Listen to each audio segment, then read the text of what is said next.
ولا يتم الفرح والسرور إلا والسيارة في حوش المرور.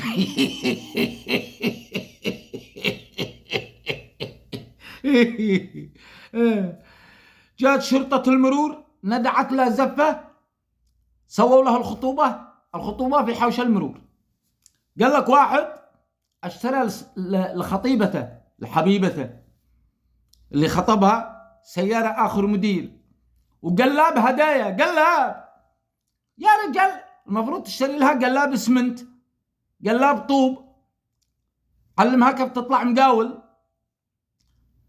أنا مش ضد هذا الشيء، أنا ضد المباهاة. راعوا ظروف الناس. في ناس في أسر بتتمنى تدور ايش تاكل، كيف تعيش. كان تسوي لي موكب يا رميو عبدو بن عبدو، رميو فرع اليمن، وتلقى وجهها ساعة قلت لي حق السجن. بتتأثروا بالمسلسلات التركي والهندي.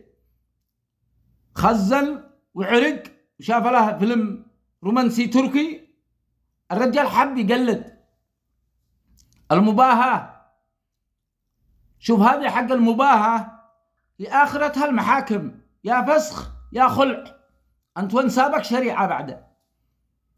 ما بني على باطل فهو باطل.